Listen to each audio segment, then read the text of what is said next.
So what is a synchronicity? Well, a synchronicity is something that happens almost out of the blue that usually has to do with something that's going on in your life. And it can just so happen that this thing, situation, person, event pops into your life just at the most opportune moment where it's like, universe, help me with this issue. Boom, it's just right there. And why this is important to talk about, I think, is because in recovery, it's really important to kind of look for these signs to know that one's on the right path. Whether there's right or wrong exists, we're not going to get into that. The main idea is that, like, hey, when this comes up, I'm going to take notice, and it's really a confirmation that what I'm doing is headed in the direction that I want, and that's for the highest good, that might help other people, etc., and that's going away from the addiction. So some common synchronicities might be seeing 1111, seeing certain numbers, like seeing 777, for example, or you're looking down at the clock and all of a sudden it's 444. Those are some of the common ones, and maybe seeing a license plate with some certain numbers in a particular pattern. And when I was getting sober, the main one I saw was 347. Whenever I saw 347 or 473, I kind of had this or 743, I had this kind of, I could just take a deep breath, because I'm like, okay, what I'm doing today or in this last hour or so is really for my highest good. And from there, I was able to kind of relax a little bit. And whether this stuff is true or not, who knows? There could be debates for hours on this. I just know that when I experienced a synchronicity, I felt some relief from it. So some other things that you might experience are seeing a certain book, like having a question about life, and all of a sudden you're at the bookstore, and then literally the answer to the question you have is on the title of a book, or maybe you're at the library or something. It's just like, whoa, like, you almost like look around, like, was somebody watching? Synchronicities can be that kind of mystical in a sense. Some other synchronicities might be, let's say you're dealing with an issue and all of a sudden a friend calls and they just so happen to have the answer to what you're going through. It's just like, are you kidding me? Like, thank you.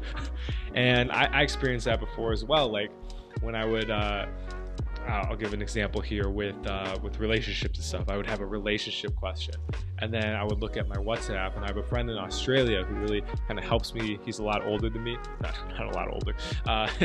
If you see this, my bad. He's a little bit older, and he's experienced more of life, basically, is the point.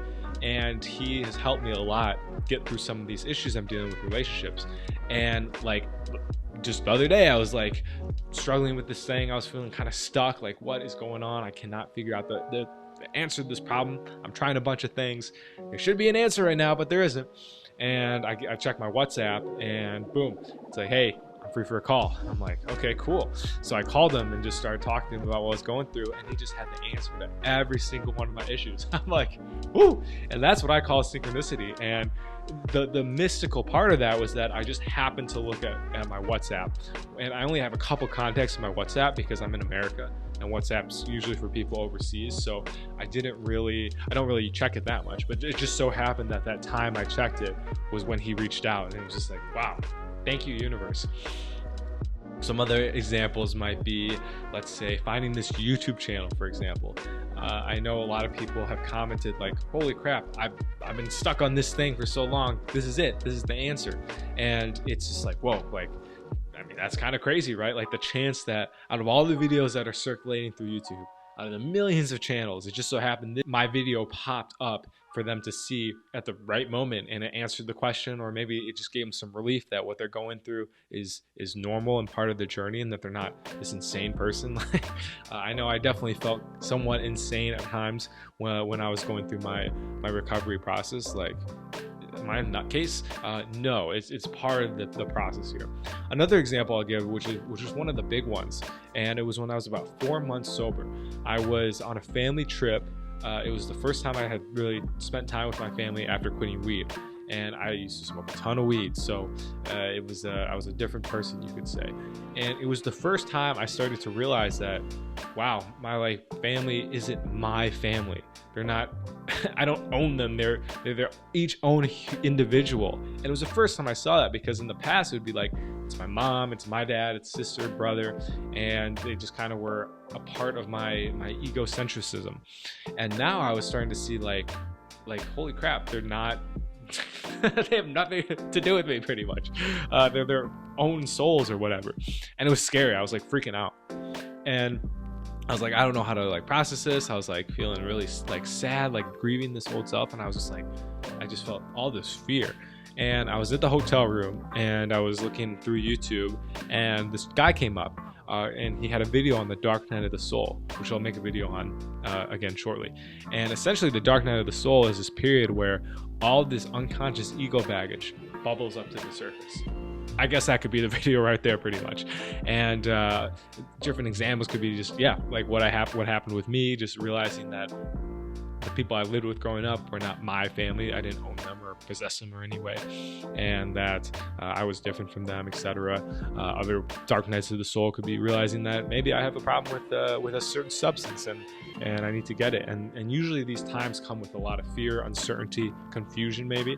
And so having that video pop up right when I was feeling just absolutely just destroyed inside, and I just felt so much fear. It was just like, oh my God, this fear I'm feeling is part of the awakening process. I'm not an insane human being anymore.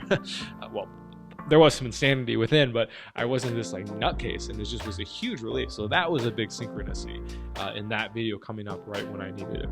Now, the second part we're going to talk about today is negative synchronicities. So this is also a part of it, and it's important as well, I think, to keep an eye out for these, because sometimes it can be like, okay, this thing is happening, maybe something in my thought process isn't quite right, and because of it I'm attracting all these negative things that are causing chaos in my life, etc. and I need to switch something within, or else negative things are going to keep happening. A big one for me was when I was using weed.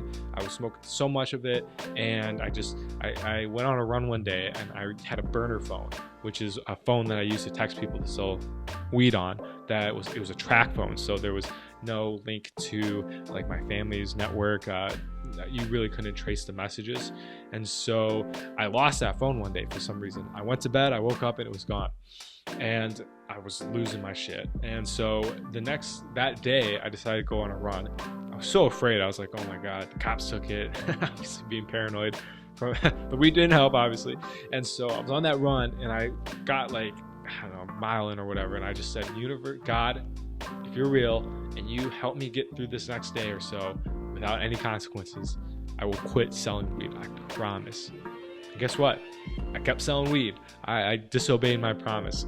A couple of weeks later, I got robbed about 8 to 10 grand. So it was like, that was a negative synchronicity. Like, dude, you made this oath, and you broke it, and here's a consequence for it. That was a really intense one. So some other examples could be like having negative thoughts about somebody, and then all of a sudden you just notice that people aren't really behaving well towards you. It's like, okay, maybe I'm giving off some nasty energy here, and other people are picking up on it.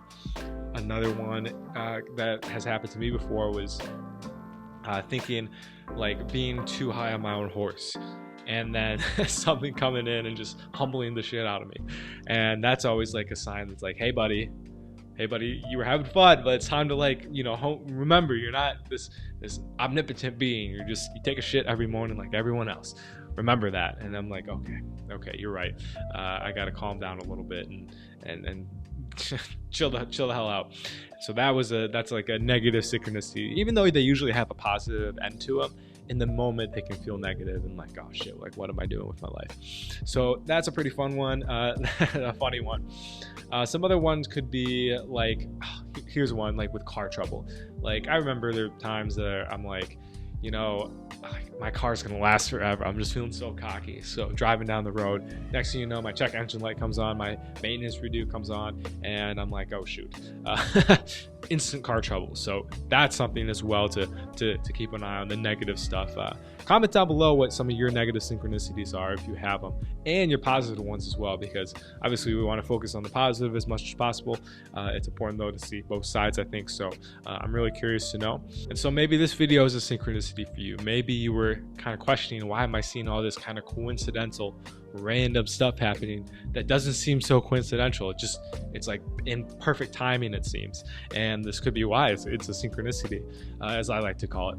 And guys, we just hit 1,000 subs. Wanted to say a big thank you for everyone who's been a part of this community, a part of this mission and purpose. It's been awesome to see so many people get sober or that are on the sober path. It's really uplifting for me to know that I'm not alone, because there's been times on my journey where I felt like, am I the only one going through this? Of course not. However, having this community and talking with people every day that are in the grind, quitting addiction, quitting weed, quitting any kind of substance abuse, it's just so sick, and it's really empowering, hopefully to everybody who's watching this. And may we continue this journey, keep this rocking and rolling. Also guys, if you want some free stuff here, I got a free How to Get Sober in 2023 PDF guide. It's going to be linked down below. You can download it, just enter your email, and it'll be sent right to your inbox. It's going to have 7 steps for you to get sober from really anything in 2023, because what I found is that once you can understand one addiction and get sober from it, you can apply a lot of the same principles to other addictions. And a lot of this stuff is universal, like meditation, exercise. You don't need to be quitting a specific substance to meditate or exercise, obviously. And this stuff that is in the PDF is really going to help you in other areas of life too, because although this channel is really focused on sobriety, there's a whole nother world that we get to explore once we get clean. And understanding how to become a part of that is going to be really helpful. And that includes very kind of basic, mundane things like taking care of ourselves, making sure we're in peak spiritual, mental, and physical condition. I say, but you don't need a 12-pack ring, just so you're taking care of yourself. And this is really going to help kind of manifest some stuff in the outer realm as well, and not so much just with addiction and recovery, and really help you live a great life. Because again, at some point, you may get to a point where you're like, okay, I've quit addiction. This is really no longer an issue. What's next? All the things that we dreamt of when we were sober are suddenly like there for us to go after, and it can be a little scary. Like, holy shit, I made it. Like, what do I do? What do I do? And having a game plan for that, and kind of setting some of those habits right now while you're still in the throes of it, is going to make that transition a lot easier. So you can kind of just flow into it, and then all of a sudden, next thing you know, you'll be like having a great career, maybe having relationships, having kids. Who knows what the possibilities are. So with that, guys, have a great one, and talk to you soon. Peace.